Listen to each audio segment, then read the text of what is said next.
It's 11:59 at Radio Free America, and this is Uncle Sam with music and the truth until dawn. Right now, I got a few words for some of our brothers and sisters in the occupied zone. The chair is against the wall. The chair is against the wall. John has a long mustache. John has a long mustache. It's 12 o'clock, Americans, another day closer to victory. And for all of you out there on or behind the lines, this is your song. Good evening, ladies and gentlemen, and welcome. I have a joke for you. Okay. The government in this town is excellent and uses your tax dollars efficiently. And you thought you'd see it coming. The moment here, they call these what they feel. Water is now the revolution. Bitcoin is immune from attack almost completely. Well, Bitcoin, you'll actually gain far more from using that computing power to generate Bitcoin. There's a system approaching perfection. It's in time for our disappearance. There's a system approaching perfection. It's in time for our disappearance. We'll walk deeper into the belly of the beast if it means I'm able to further limit reckless government spending. I mean, I have so many ideas. Some are simple, like take down traffic lights and eliminate the post office. The bigger ones will be tougher, like bring all of this crumbling to the ground. Good evening, ladies and gentlemen. This is the Crypto Show, the show dedicated to understanding the promise of currency, technology, and anarchy, and the pursuit of a free society. And if you believe, like we do, that such a society can and should exist, then join us, why don't you, as we parade through a world unbound by convention, a world sketched by the beauty of the human artist. Thank you. I thought that was kind of low. Because each and every one of you listening right now is that artist. So for the next 2 hours, let go of your most sacred system of thought and entertain the possibility that maybe, just maybe, everything we've been told about currency, technology, and yes, even that dirty little word, anarchy, is only one part of an ever-expanding, ever-possible, complex universe of ideas, one that we simply refuse to explore. So what do you say, listeners? Let's do some universe exploring tonight and have some fun while we do it. Oh, well, I guess the volume doesn't work. Everything is awesome. Well, the soundboard did a really good job of making my voice sound phlegmy. That's not actually happening to my voice. It's the soundboard effect. It's pretty amazing. There you go. La cucaracha, la cucaracha. Why did that come up, that song? Didn't it come up over our trip? Because we were talking about Anarchapulco. Yeah, but it was in reference to something else, I thought. I had to explain to someone the meaning of the lyrics and why it applied. It, you know, because basically in La Cucaracha, it's Pancho Villa's, I believe, car, and it runs on marijuana or cannabis, shall we say, and it can't run anymore because it's out of marijuana to smoke. And I thought it was relevant to something that we were talking to somebody about. Oh, well, it doesn't matter, I guess. But speaking of smoke, my voice is a little bit affected by the smoke coming from the Smithville fires, which are really terrible. Hopefully that can be contained in the near future. Hopefully it's not another repeat of the Bastrop fires from, a couple years ago. Well, we can just send the city of Austin over there with their smoke scrubbers and knock it right out. There you go. City of Austin, the competent group over at the city that does all the other wonderful things it does to make our lives better. No, not really. I mean, of course, when you do monopolize certain services, of course, we do hope that they follow through on those services and do a successful job. I mean, obviously, no one's hoping that any more fires burn any more trees or grass or people's homes. But, you know, that's what happens when you have a monopolistic service. It tends to be subpar. But since that's all we got, we do hope and pray that whoever's battling it, private or public, is successful at doing so. Real quick, I wanted to maybe touch on a couple topics. Well, later we're going to have Tim Frost of eCoin, ecoin.io. I think it's e-coin.io, on to tell us about their product and service over there. here in the next segment. But I want to talk about, first I also want to talk about our sponsors, Hill Country Home Improvements and Brave New Books. And, of course, our sort of sponsor, always, if you will, is the Free Ross fundraiser. You can go to thecryptoshow.com/freeross to donate or still purchase items, the entirety of the proceeds of which go to the Free Ross Appeals Fund.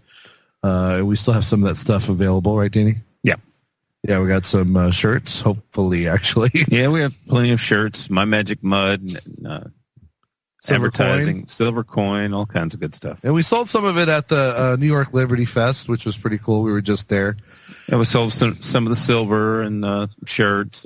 We couldn't get off of those shoes yet, but we're working on it. We had some interest on the shoes. We had like 2-3 people like basically ready to buy them. They just didn't fit. Yeah. And I'm sure somewhere out there, some Cinderella type or Cinderella, if you're a man, is or just Cinder. I don't know. Cinderella still sounds like a woman, but hopefully it will fit his foot. And they're pretty cool looking shoes. I think, is there a photo at the website? Oh, yeah. Excellent. Don't worry, folks. If you missed the latest episodes of The Crypto Show, you can always catch the replays on Tuesdays and Fridays on BitcoinTalkRadio.com, as well as the latest news in the Bitcoin space. That's BitcoinTalkRadio.com, or just find them on the TuneIn app. You are listening to the Logos Radio Network. LogosRadioNetwork.com.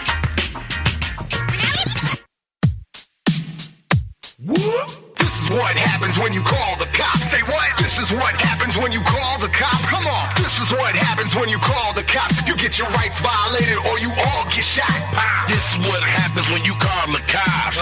This is what happens when you call the cops. This is what happens when you call the cops. You get your rights violated or you all get shot. I'm sick of people being victimized by criminal cops. Psychopathic predators terrorizing neighborhood blocks. Equipped with pepper spray, mace, cuffs, tasers, and glocks. They like serial killers acting out subliminal thoughts. Forget what you taught. These cops have got a license to kill. Witness intimidation means that they can use it at will. Code of silence means that the pigs will never let out a squeal. And if they go to court, they know the judge will make them a deal. For real, that's why they stopping me, locking me up and stopping me, confiscating my property, talking in my demography, making the poor commodities, profiting off of poverty, enforcing policies, supporting prison economies. Yeah, no one makes money when the violence stops. Hate and brutality's the way to make a criminal crop. Blood in the gut is how the rich butter they bread at the top. And that's why this is what happens when you call the cops. Come on. This is what happens when you call the cops. This is what happens when you call the cops. This is what happens when you call the cops. You get your rights violated or you might get shot. Welcome back to the Crypto Show, guys. Here on this lovely October 14th, 2015, a Wednesday, here on Logos Radio Network. Brought to you as always by Brave New Books and Hill Country Home Improvements. And representatives from eCoin of ecoin.io. And we're going to be talking to them about what eCoin is, what kind of product it is, and how we can all benefit from it. And I believe on the line we have Tim Frost and Dimitry. Tim, are you there? Yes. Thank you for having us on. No, thank you for coming on. And Dimitry, are you there?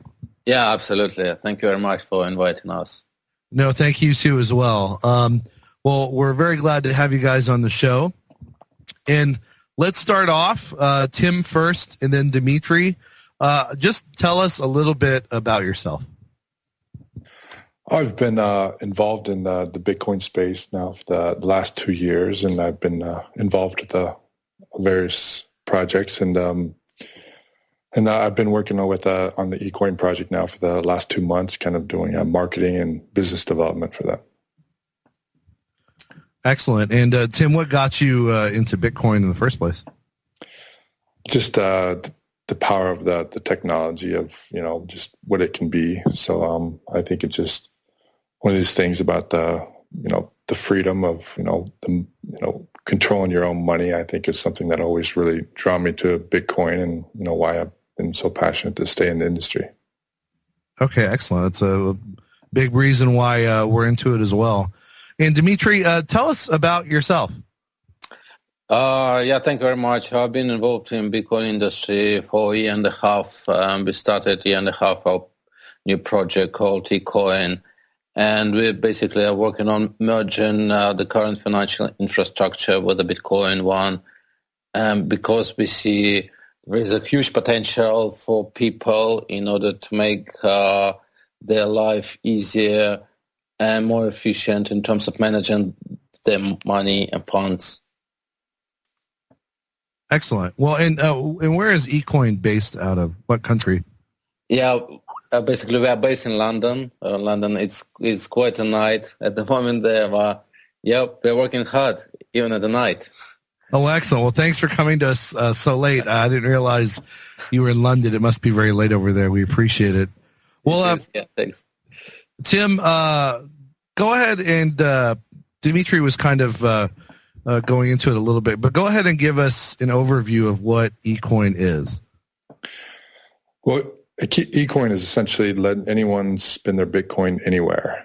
I think Bitcoin is still such an early technology and early currency that's, it's hard to find merchants that really are accepting it. But essentially what eCoin allows you is be able to spend it, kind of anywhere your current credit cards are kind of accepted. So, it goes 30 million merchants and 25 million ATMs worldwide, and just, a way of kind of be able to, convert your Bitcoin to fiat and be able to use it for anywhere that you want, and you don't have to worry about merchant adoption. So that's kind of the rough idea of how eCoin works.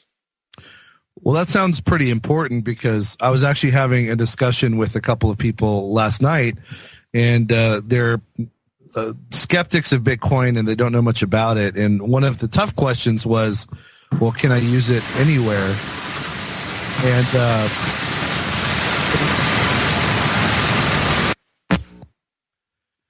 And then when they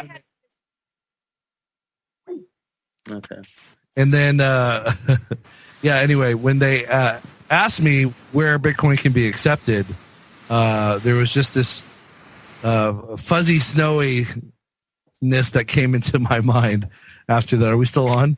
Yeah. Okay.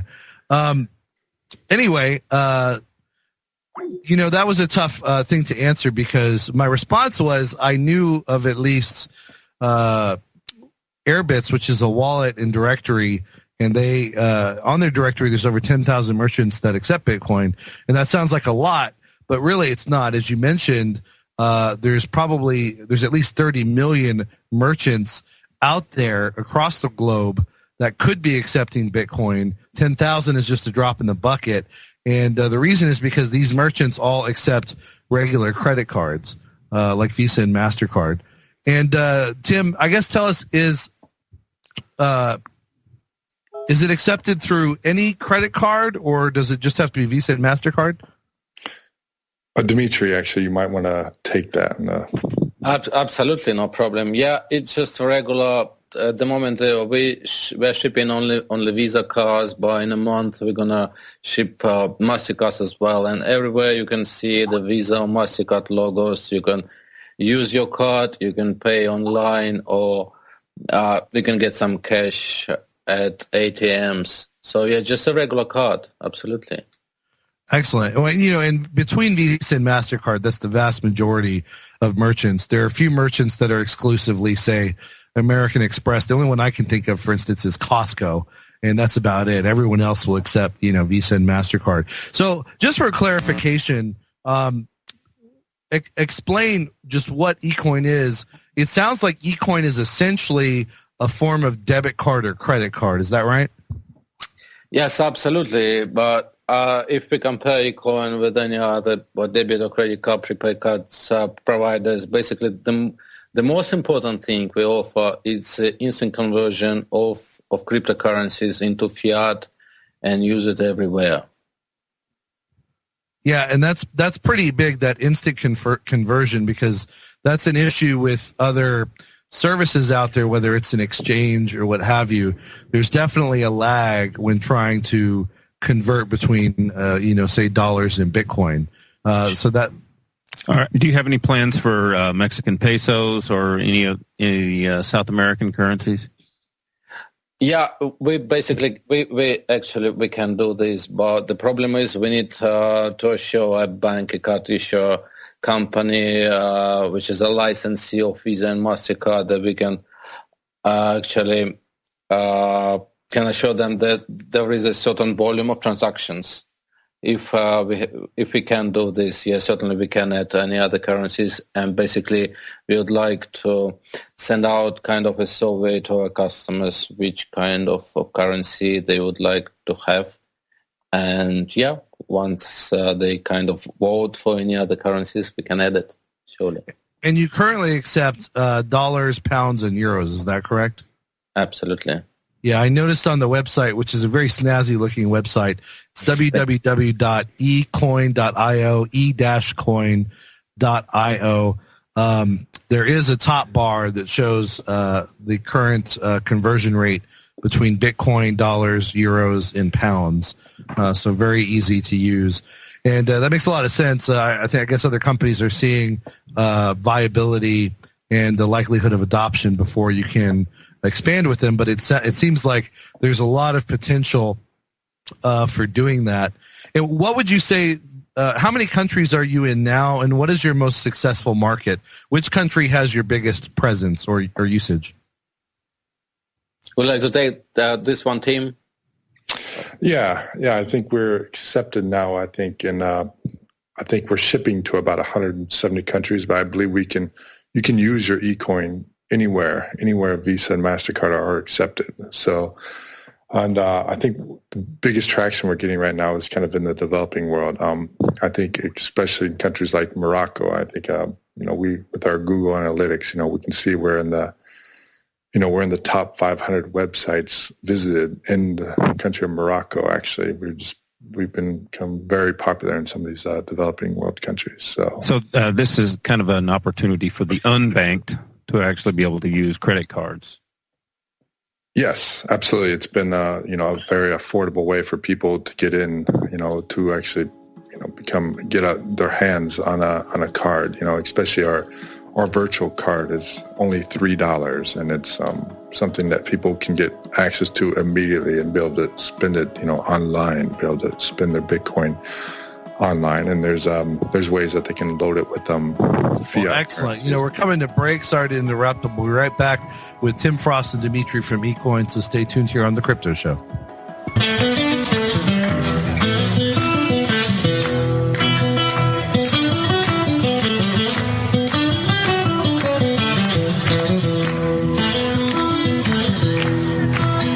Don't want a chip in my mother, a chip in my wife. I don't want a chip in my babies. Stay out of our lives. Don't want no shackles. Don't want no shackles on me. I sit down with Big Brother. Shame on that Big Brother trying to track and trace me and all you and tag the animals and tag everything on earth. I sat down with Big Brother. Down with Big Brother. Down with Big Brother.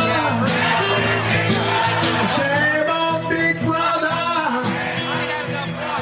Shame on Big Brother. All right, guys, welcome back to The Crypto Show here on this lovely Wednesday, October 14th, 2015, here on Logos Radio Network, brought to you, as always, by Hill Country Home Improvements and Brave New Books. And we're talking to some of the representatives and developers from eCoin. That's www.e-coin.io. And we're speaking to Tim and Dimitry. And actually on the line we have Georgy. Is it Georgy? Is that correct? Yes. Hi, guys. Welcome to The Crypto Show. We appreciate you joining us. Thank you. And basically what we've discussed thus far is that eCoin, which I believe he said is launching in Tim, was it 170 countries? I think Tim is Tim, please. Sorry, I'm not Dimitri. Actually, do you know the exact amount we're actually located in now? It's about 140 at the moment. The number keeps changing. It depends on where the bank, our partner bank, can send cards or not. So totally about 140 countries, pretty much every single large country in the world, with the exception of USA and India for the moment, but we're working on adding those as well. Well, that's pretty incredible. And so, what would be the timeline on getting them in the U.S.? U.S., we hope before the end of the year. India, still undecided. Their banking system is quite regulated and not easy to penetrate. And what is the issue with the United States? Is it the same as India, all the regulations? It's the regulations. The bank is located in an offshore European jurisdiction. So at the moment, they simply can't ship cards to U.S. addresses, and working on that solution. Gotcha. Regulation stifling business. Wow, who would have thought? That just baffles me. So basically, it's a debit card for Bitcoin. There's automatic conversion. Tim had mentioned that for the virtual card, it's $3. Whoever wants to take this, tell us what expenses are involved with signing up, and then I guess take us through the process of signing up, getting the card, and using it. Mm-hmm. Basically, it's quite straightforward. You create an account just with a login and password, and all you need to get your initial thing, which is basically a Bitcoin wallet, multi-signature one provided by BitGo, which normal users, ordinary users cannot actually get from BitGo because it costs money. We provide that for free. You just get registered. Once you decide you want to order a card, it takes a few clicks to order a card. You either pay with Bitcoins, which is much easier, or with PayPal, which is also possible. You order the cards, whether it be virtual or plastic, and the options are euros, dollars, or British pounds for each of the cards, virtual or plastic. And for the plastic one, you can choose standard delivery or expedited delivery with DHL, which is recommended mostly for remote regions with unreliable address and post office systems, such as Latin America, for instance, or Africa. At some point, would there be the option to do it the other way around, like basically load it up from PayPal and buy some Bitcoin with it? Yeah, we're planning. Yeah, absolutely. We're working on this, and we're doing this feature probably in a month or in two. And yeah, our idea is to be like a proper Bitcoin debit card, so people can buy and sell Bitcoins and load fiat onto their cards. All right, and the virtual card, is that just like a one-time use internet card, electronic card, or how does that work? How is that different?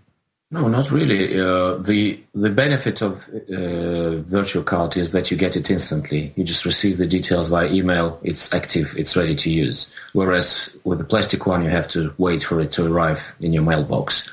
The drawback of the virtual card is that it cannot be used at ATMs or in stores. You can only use it to pay online or link it to apps in your mobile phone, which is becoming increasingly popular and sufficient these days. Not every single person needs ATM, for instance.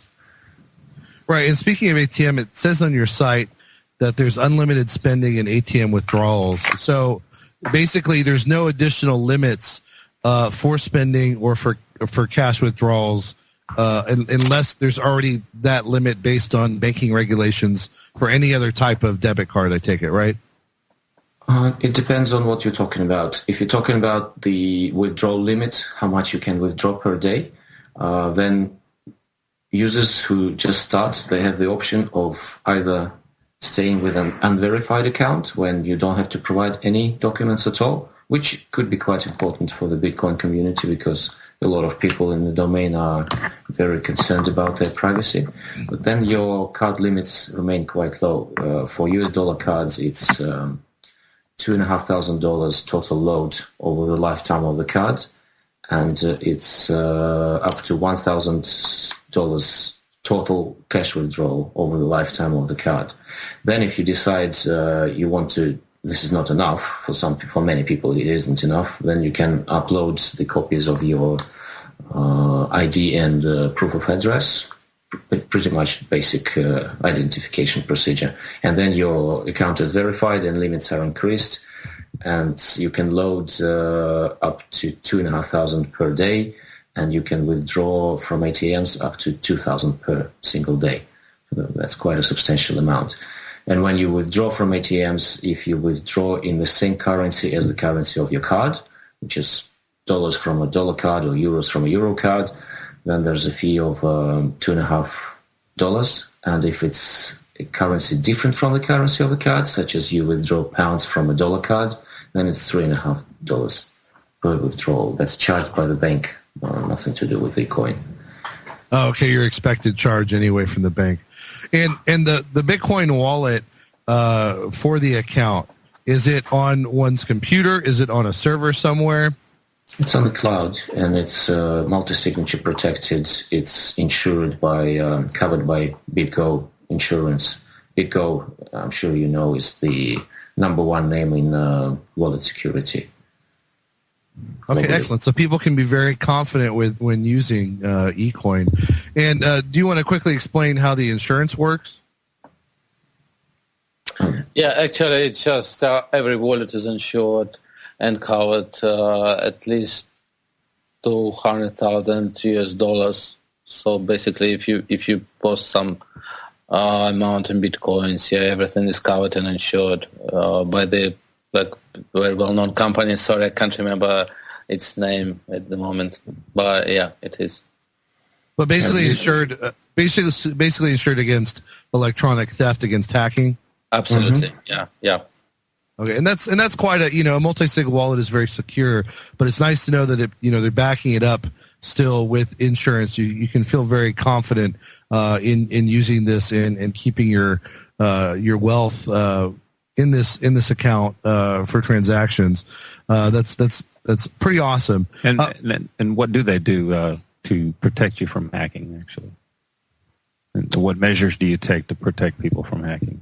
Basically, it's a multisig technology. So basically, every transaction should be signed by three parts, and if it's not signed by any other part, the transaction doesn't come through. And on whose part is that done? Does the customer have to do that, or is it handled on your website, or what? Yeah, at the moment it's basically we've got a neutral key, and one key is the BitGo. BitGo has to sign it, and we have to sign it, and we've got a confirmation from the customer that he's basically initiated the transaction. Okay, excellent. The emergency recovery key as well. Oh, okay, excellent. But all that said, the best industry practice is to keep most of your funds, if people have lots of funds in Bitcoins, to keep it in cold, secure wallets, and to use operational wallets as a temporary thing. So, it's just, you can never be too secure. Yeah, absolutely. In fact, I was trying to choose my words carefully when I was saying people could be secure when using this for spending, because you don't obviously want long-term storage to be in this account, like you said, a paper wallet, cold storage, flash drive. That's the safest, best place. That's where I keep mine. So although we're quite sure about it, we're not going to encourage people to keep their funds in a cloud wallet just because it's best practice in the industry. Yeah. Exactly. Even if it's very still secure and very unlikely anything would happen, it's still, like you said, best practice, cold storage. Well, and so do y'all have any competitors? And if so, what advantage do you guys have over them? Yeah, just one more thing regarding the multisig. Basically, we don't have any hot wallets. So basically, every customer has got his own dedicated wallet. So there is no mess with this anyway. And regarding competitors, there are some competitors in the market, and the Bitcoin debit card, it's just like the next step for the whole industry, because the industry started evolving with exchanges, then e-wallets and the merchants, etc. And Bitcoin debit cards, it's just like a next step. And we see now more and more competitors coming. Basically, the most important and the most interesting of them is, of course, Zappo, that raised lots of funds, and BitX and X, they're all working in different space and in different areas, geographically speaking, and also they've got a different kind of technologies. So regarding our solution, first of all, it's instant conversion, and the customers see what they are going to receive immediately. And also it's multi-sig and it's virtual cards. We're coming to break, so we'll talk more about that with the guys from eCoin on the other side, so stay tuned.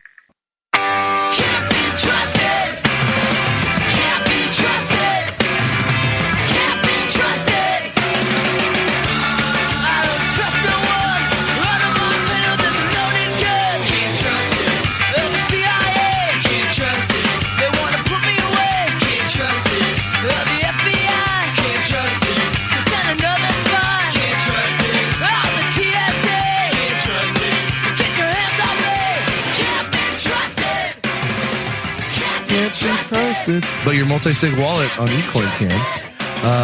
All right, guys, welcome back to the Crypto Show on this lovely October 14th, 2015, a Wednesday here on Logos Radio Network. Brought to you as always by Brave New Books and Hill Country Home Improvements. And don't forget to go to thecryptoshow.com and donate to the Free Ross Fund. Check out some savings on purse.io. Up to 30% off Amazon through thecryptoshow.com. And you can also purchase Tangy Tangerine through thecryptoshow.com. Pretty cool. You can also donate to thecryptoshow.com. But we're talking to the guys from eCoin. That's www.e-coin.io. Dimitry, Georgy, and Tim Frost.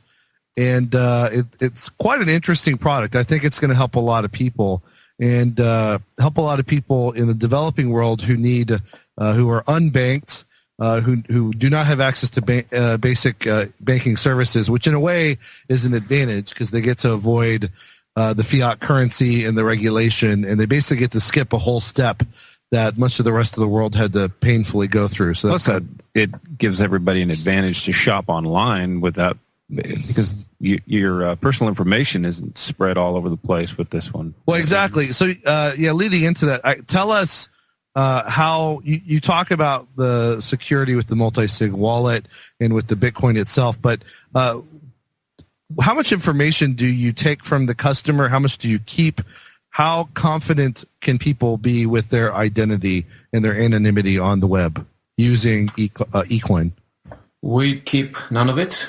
It's kept by the bank, and it's basically just the ID and the proof of address if you want to verify your account. If you prefer to stay unverified, you don't provide anything, but then your card limits are relatively low. Okay, and what is the card limit if you remain unverified? It's total load of $2,500 over the lifetime of the card, which if you use before then, one of the options is just to order a new card rather than get verified. That's the option for some people to choose.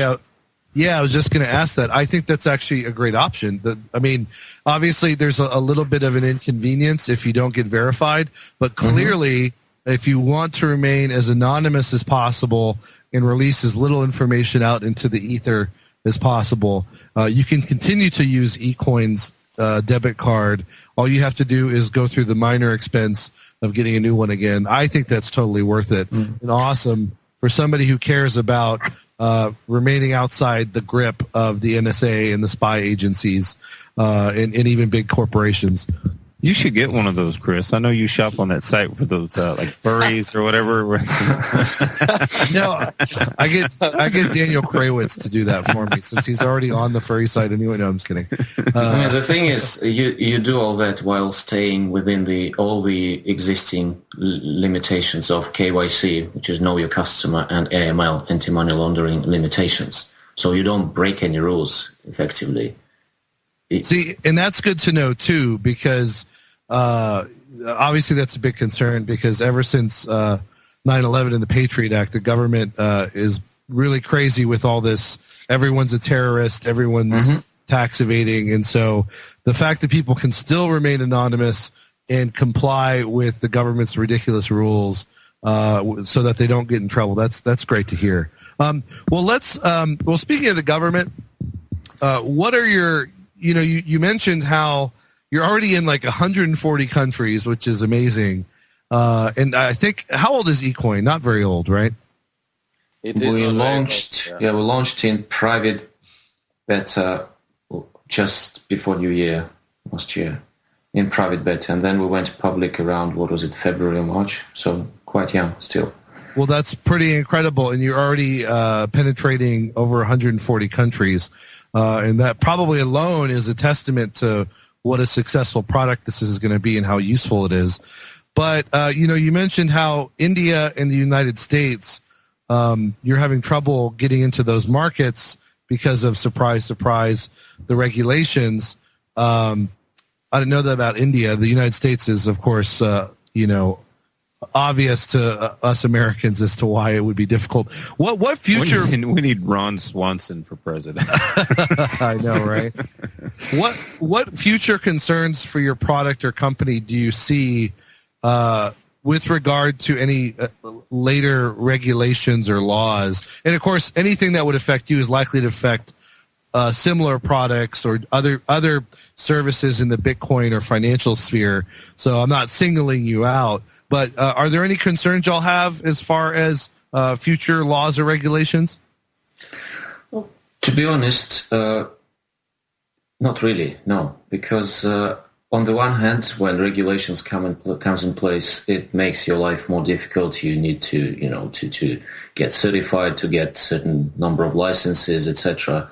But what happens is, as well, it brings a lot more trust into the domain, which is quite important in the case of Bitcoin with, the general opinion around the world. I probably wouldn't be too far from truth saying that most people think that Bitcoin is something dodgy. They've heard of Silk Road at some point, they've heard of this or that. They don't really know what the deal is, but they just don't trust it. And when the regulation is there, that level of trusting is going to increase. And because in the meanwhile, before we're even regulated or maybe regulated, we already comply with all the existing and try to monitor the potential KYC and AML regulations, so we will be ready for that. Silk Road, isn't that where they have the raw milk? Raw milk and other things. Yeah. No, and it's it almost doesn't need to be said, but you're absolutely correct that still many people who are otherwise very reasonable and open-minded, well, maybe not open-minded, think that Bitcoin is, as you said, something dodgy, and they associate it with drugs and illicit activity, even though the dollar is the number one currency for the drug trade. And, exactly, yeah. Let's put a ban on cash, Yeah, I mean, if you want to point the finger at anybody, point at the U.S. dollar and the U.S. government that funds terrorist groups and it runs the international drug trade. But that's a different episode. There's only one. There's only one currency I know of that they don't buy drugs with, and that's hash coin because it's made out of drugs. Whoa, it's like kill two birds with one stone. Yeah, it was the same story with the internet. I mean, 15 years ago, internet was used for porn and, this stuff, unregulated stuff and prohibited stuff. But now, everybody uses it and it's fine. The same as Bitcoin right now is going to be all right quite soon. Yeah, absolutely. I mean, whatever initially gets something off the ground, whether it's the internet or Bitcoin, even if it seems unsavory or it is illicit and or whatever, that's not inherent to Bitcoin. That's a historical datum. It is not a reflection of anything about Bitcoin itself. And of course, eventually, and it's already happening, Bitcoin is being adopted by, quote unquote, white market legitimate business, quote unquote. And so that's a testament to the beauty of the technology.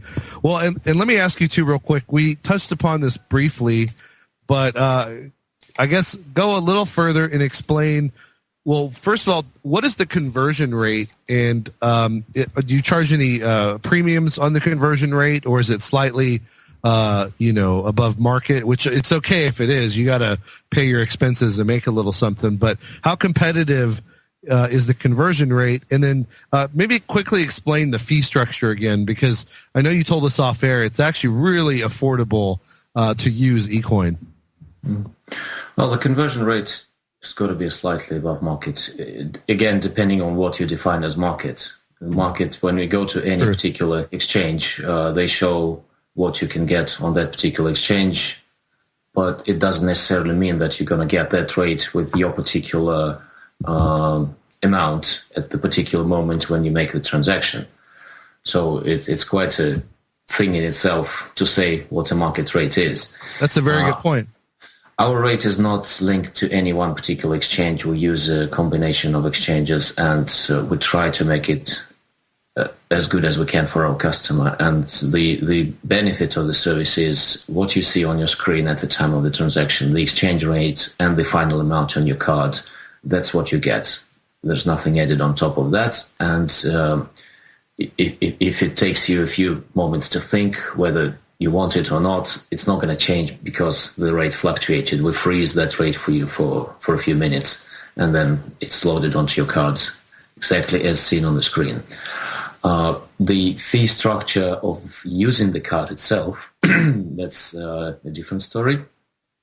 Well, those are the charges which are inherent to most of the cards out there, to prepaid debit cards as such. The fee is charged by Visa and by the card issuer.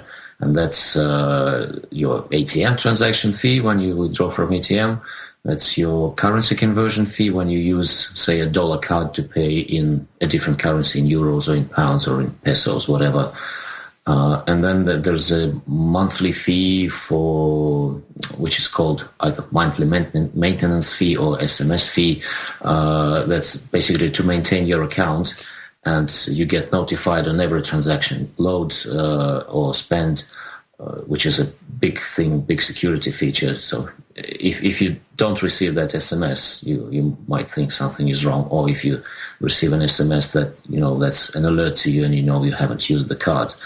And in the months when you don't use the card, there is no fee for monthly maintenance. So it's just. So if I wanted to travel, I could just order cards in separate currencies and then just take the card with me and load it with Bitcoin when I get to Europe or wherever, and save quite a bit of money on the currency exchange, right? Mm-hmm. Absolutely, because every bank, either it can be Visa or MasterCard, they would charge you up to 3% when you pay in different currency, and with our card, basically, you can avoid this extra fees. That's actually a huge advantage. Yeah, I did the same thing. I did the same thing February when I went to Anarchapulco. The guy from the Mexican Bitcoin exchange was down there, and I bought all of my pesos from him, and I saved. I think it was instead of 12.5 to $1, I got 15 for $1 from him. Everybody else was offering 12.5. No, and that's I think that's if anything that's. There's a lot of selling points to eCoin, but to me, you can forget all of them and just look at the fact that you can use it for currency conversion when traveling, using different cards, and save money that way. That's a huge advantage. I know from traveling myself. So that's a great feature. So if you're a person that travels around, you would probably want to just go ahead and order cards in multiple countries. Right, exactly. In multiple currencies, and we're working on adding more currencies as well. We're thinking of Canadian dollar, we're thinking of Brazilian real, we're thinking of Chinese yuan. It depends what comes first. It's not very easy to add new currencies, but that's in the pipeline. We keep thinking that way. Are you doing Zimbabwe? No, not yet. Zimbabwe is about 250 on the list of countries that way. Well, you'll get there eventually. Well, guys, we're coming to the end of the segment. We have about 20 seconds left. Any final thoughts? Should you have any questions, just email us. We're very open to communication, and try the cards, use the cards. Yeah, thank you very much for inviting us. Thank you, Tim. Pleasure to talk to you. We appreciate Tim, Dimitry, Georgy, ecoin.io. Check it out, guys. It sounds like a great product. We'll see y'all next time. Thank you very much. Debt collectors with phone calls, letters, or even lawsuits? stop debt collectors now with the Michael Mirris proven method. Michael Mirris has won 6 cases in federal court against debt collectors, and now you can win too. You'll get step-by-step instructions in plain English on how to win in court using federal civil rights statutes, what to do when contacted by phone, mail, or court summons, how to answer letters and phone calls, how to get debt collectors out of your credit report, how to turn the financial tables on them and make them pay you to go away. The Michael Mirris proven method is the solution for how to stop debt collectors. Personal consultation is available as well. For more information, please visit ruleoflawradio.com and click on the blue Michael Mirris banner, or email michaelmirris@yahoo.com. That's ruleoflawradio.com, or email michaelmirras@yahoo.com to learn how to stop debt collectors now. This is the Logos Radio Network.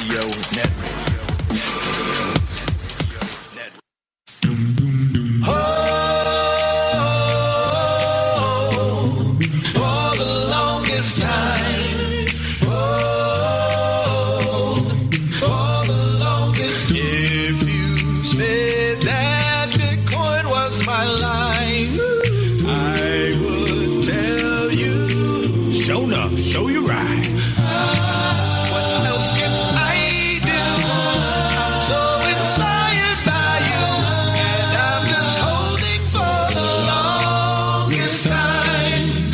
Once I knew my stocks and bonds were gone, I knew Satoshi Nakamoto was the one to come and save me. Earn cryptic money, and I'm just holding for the longest time.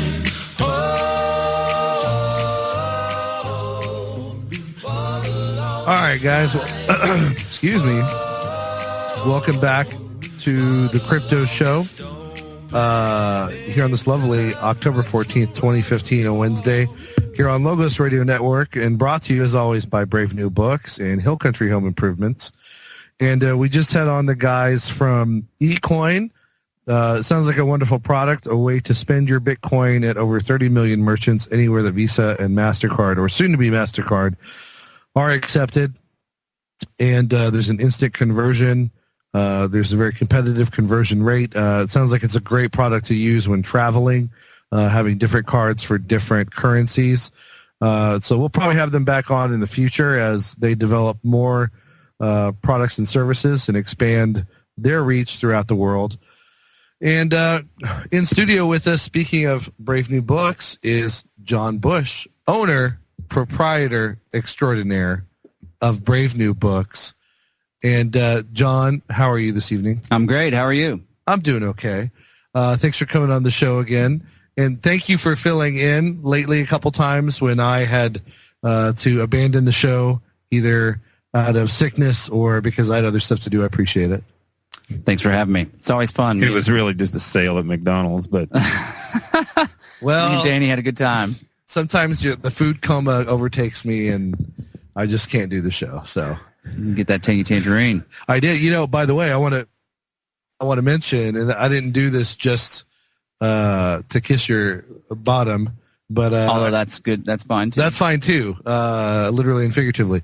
I promoted the new Rebound drink that you have at the store, which I think is delicious. Like, I'm not even just saying that. It took me from about a 1 to an 8 here on the Crypto Show, and an 8 for me is like a 10 for most other people. So people need to come to Brave New Books, check out the new Rebound canned drink. It's already a liquid. It's got plenty of B vitamins, vitamin C, and caffeine. Stuff. And it's caffeine. like Red Bull, but not with a bunch of poison. Red Bull, but not with some nasty toxic synthetics.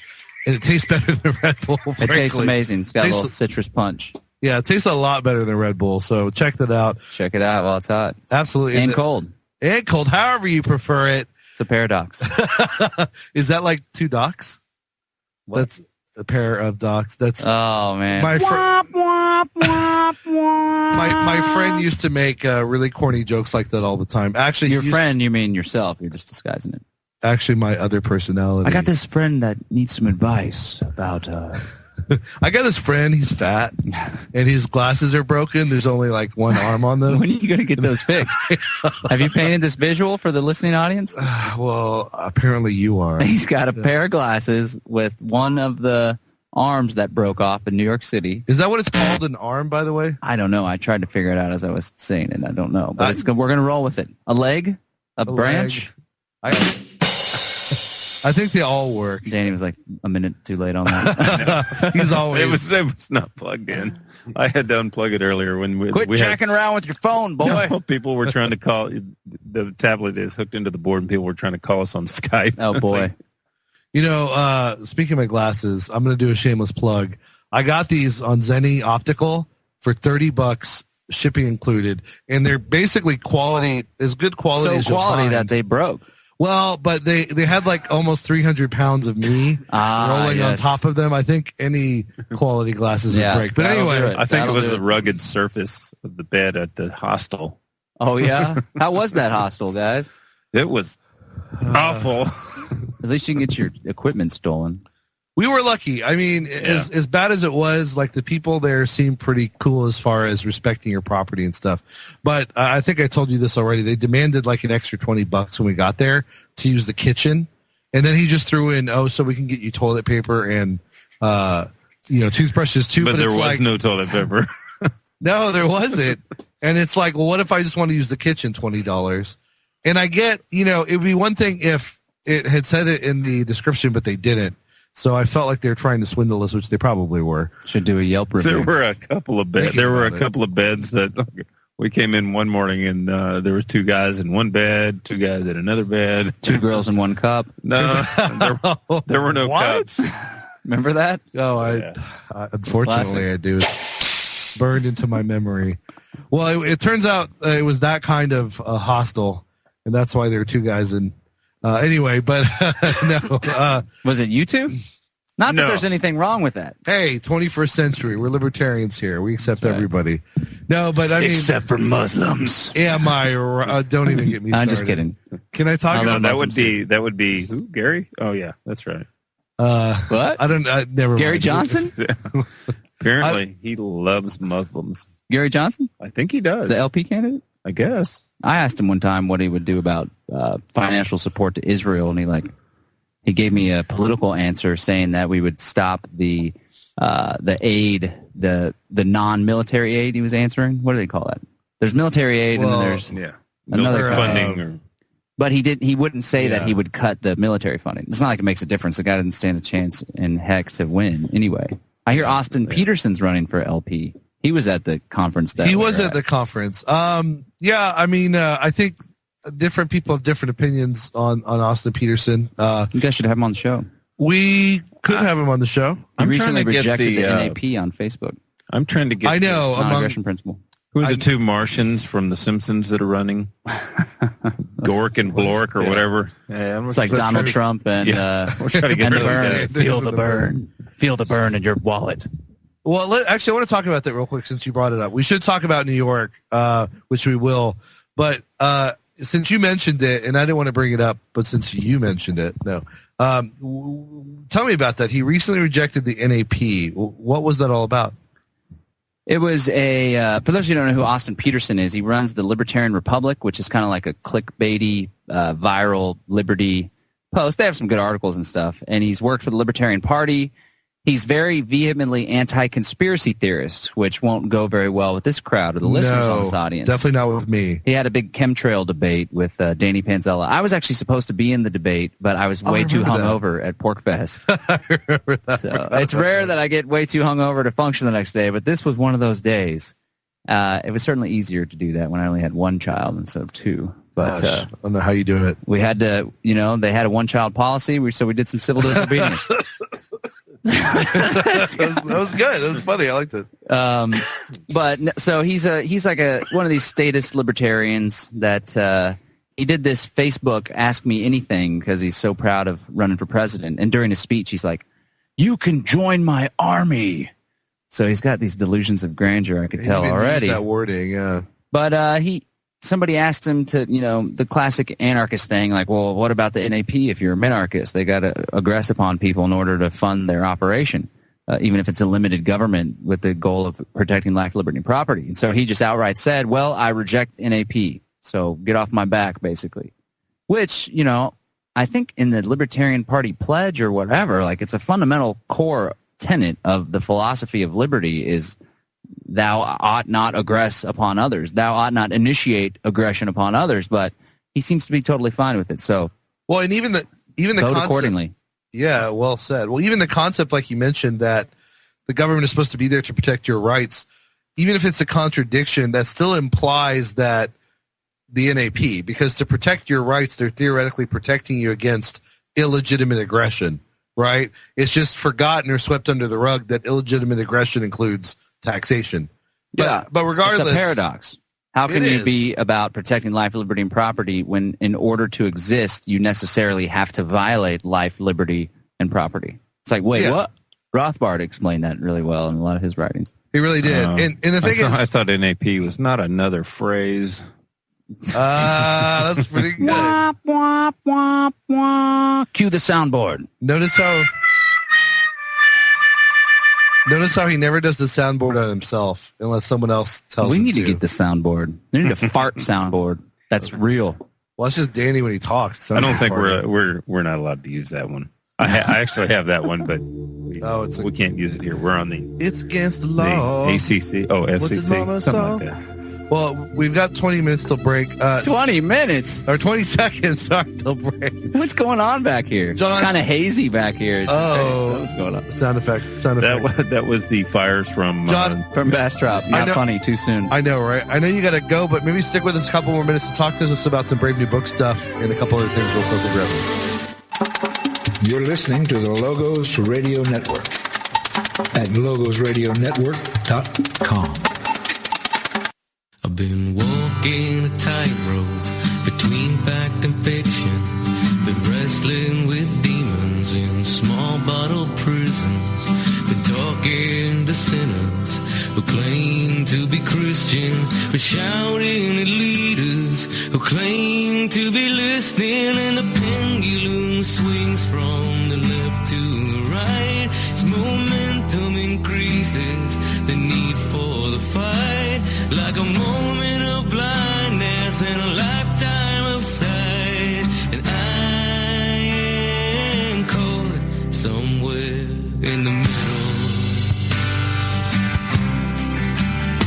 I saw a president blind to the needs of his people. Saw a camel that passed through the eye of a needle. Saw a group of old men whose money was evil. Saw a cross breaking free from the cage of steeple. Saw beggars and cripples dying in squalor. A son whose sins had exceeded his father. Saw a nation of sleepers whose dreams were forgotten.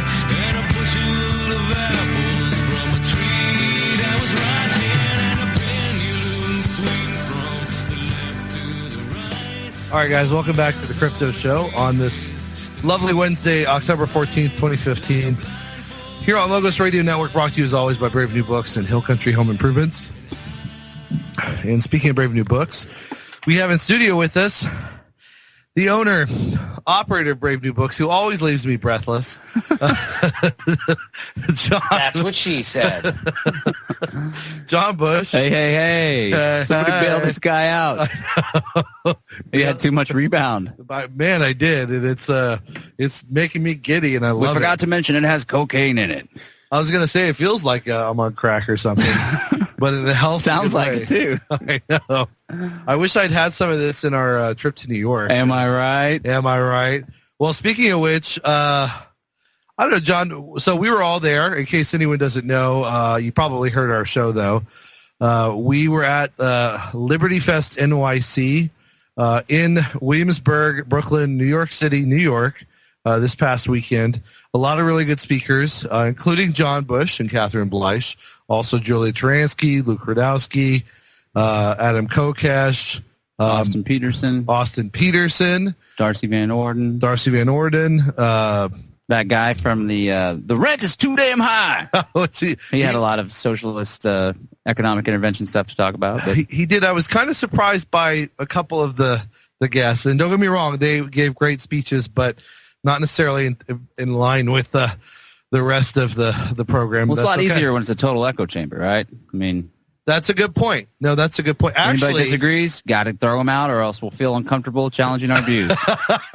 Well said. Keep it consistent here. You know what would be fun though, along those lines though, is having a debate, having a conference where it's a debate between statist leftists, say, and libertarians. I think that would be pretty awesome. They did have that.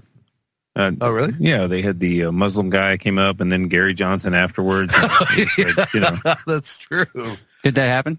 Well, not technically, but I read something about that. That there was some strife. Oh, yeah. Is that what you were referencing earlier? Yeah, they were. They had to ask everybody to calm down. It started getting pretty hairy. I'm not a big fan of Gary Johnson. I mean, he's all right, but well, since you said his politics, he was kind of bringing on the Islamophobe stuff, and then there were the cheerers, and then the booers, and oh boy, that's an interesting topic because there's a lot of people in the patriot community, and even conspiracy theorists and libertarians that, unbeknownst to them, are totally buying into the program. That's not to say that there doesn't exist Islamofascism. I don't even like that term, but like genuine jihadi terrorism is taking place, but most of it is spurred and encouraged by Anglo-American establishment intervention and manipulation. And so this whole it's obvious how it came on like a just a torrent of programming through Fox News and through other mainstream media outlets to where, like, if you're American and you believe in America, you need to hate Muslims. And then there was even these rallies across the country that were hosted out in front of mosques. Like, how intolerant can people be? And most of these people probably identify as Christian, but it's completely antithetical to the philosophy of Jesus Christ. It really is. And that's which is toleration. Toleration, peace, loving thy enemy, loving thy neighbor, and assuming they're even your enemy. Yeah. And most Muslims aren't Wahhabi Sunni, they're just normal, regular conservative folk. And many of them are even peaceniks. Yeah. That's absolutely true, and it's probably a lot of people already actually a lot of people don't know this, but you look at a lot of countries like Iraq and others throughout the Middle East. Back in like the 50s, 60s, you had women wearing skirts, you had women going to college, you had people driving cars. It was relatively middle class and normal and secular. And then America came in and basically replaced X, Y, and Z with a super religionist, jihadist, extremist government. Yeah. And even that government probably wasn't genuinely extremist. It was probably just to promote the agenda of their masters. So Can I get an amen? Amen. But that was an interesting dynamic though with Gary Johnson, and then I believe his name was Hashem, the Muslim libertarian we had on. He was great. His presentation, I don't know if you saw it, was well done. He talked about the FBI setting up stings that it busts. And what really got me was that he talked about the guy in his mid to late 20s who had an IQ of 78, clearly mentally retarded, who on the recording, when the guy was prodding him, it was like an FBI informant or maybe even agent, I can't remember. When the guy was prodding him to go through with the quote-unquote terrorist act that the FBI was setting up, he goes, "I have to ask my mother first." Oh, man. Think about that. That speaks volumes about the people that they're getting who are supposedly terrorists. It's ridiculous. Yeah, but it's a classic move. They were even doing it in the 90s, right, with the first World Trade Center bombing. That came out. Even Dan Rather. I like Dan Rather always leaks a few little things. He little does hints. a little bit. It's reminiscent of when you see controlled demolition. Controlled demolition. I know his daughter, Robin Rather. She's a environmentalist here in town. I don't agree with her politics, but she's a good person. Is her name Rachel? Or Robin Rather? We had a real Rachel Rather. No, Robin Rather. I was just being stupid. We went to the World Trade Center and had an interesting little chit chat with the tour guide there. It was pretty cool. You give him a hard time. You give him the what for? We gave him the what for. Well, Danny. Well, real quick, I guess let me explain. Danny, we didn't go into the museum because there's a huge line, but we could see the last column, which is just one of the pillars or columns from the World Trade Center. Inside, you could see it near the glass. And, you know, of course, it's angled, cut straight at 45 degrees. And I was telling Danny, you know, conspiracy theorists will point that out, but then the rebuttal is, well, that's when they were excavating, pulling stuff away. It was the cut that they made to haul the stuff off. But Danny, what did you tell me? Well, basically, when you're cutting with a torch, the metal around where you're cutting will turn red and heat up. And what you're cutting away will turn into like little balls or goblets, and it will stick to the edge. Yeah. That wasn't there. There's nothing. It's just like a clean cut. I mean, it's kind of jagged, but it's clean. So in other words, it had to be something that was so hot that it just burned. And so quick. So quick and hot. It burned all the way through the steel without heating up the area around it, which, you know, thermite or whatever. So we pointed this out to the tour guide. And basically what it is, there was like 15 people lined up in this tour, and they all have their nose up against glass, and they're looking at me. I'm like, hey, how come this and how come that? You know, and they're all looking at me. They're looking at me. And the tour guide says, that's a really good question. That's something to really think about, you know, and they're all standing there. So we start to kind of step away from them, and the lady follows us and tells us, I know, but I'm not allowed to tell them. And the lady being the tour guide. The tour guide told us that, she knows, but she's not allowed to tell the tourists this. I was like, wow. That's a trip. Another speaker at the conference was an artist. I forget his name, Anthony Truda or something like that. His was really good. He has a piece of art in the museum. So he called up the 9/11 Memorial Museum and was like, hey, you know, this is... The 9/11 Truth Movement has played a role in this conversation historically. You should include some of our stuff. So they commissioned him to do a piece of art, and it's got all sorts of truther stuff. That's right. It's probably like over in the hall near the bathroom. It's probably underneath the urinal where, you know, in the broom closet. Probably. Well, Google Building 7. I really wish we had actually gone into the museum. I wish we had gone to the Freedom Tower to go up to the top. You can see the observatory or whatever, but just the long lines and just didn't have time. Did y'all see Building 7? The new Building 7. Yeah. It's got that weird balloon animal thing in front of it. Have you seen that? It's this sculpture. It's red. It literally looks like a balloon animal that got screwed up. Like an Illuminati sacrifice ritual. Am I right? Womp, womp, womp. Worship. That's what 9/11 was. 9/11 is mass ritual. Get it at bravenewbookstore.com. That's true. Great book. One I should have written. Well, John, we got 20 seconds till break. Do you want to stick with us? I got to run. Dang it. Well, get some food in my belly. Can you leave some stuff for us to mention about Brave New Books, upcoming events, and we will say that on air. Thanks for being on the show, John. Thank you. All right, we'll see you next time here on The Crypto Show, guys. Well, actually, we got one more segment. We'll see him next time. Stay tuned.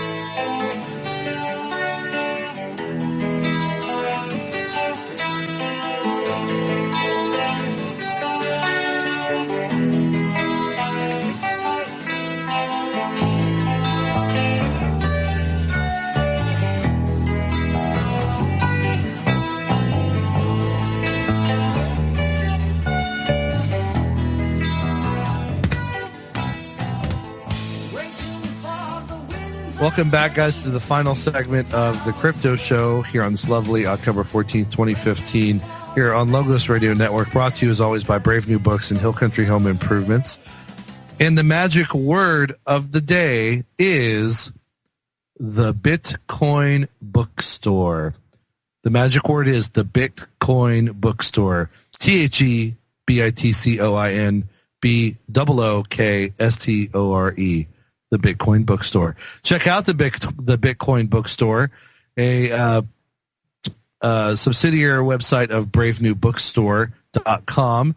And Brave New Books is place for all your Bitcoin book needs. They have over 50 premium Bitcoin titles for your reading enjoyment. That's pretty awesome. 50 Bitcoin books, all at the touch of a button for purchase at the Bitcoin Bookstore, brought to you by Brave New Books. So check that out. And we just had on John Bush, owner, operator of Brave New Books. And unfortunately, he had to run.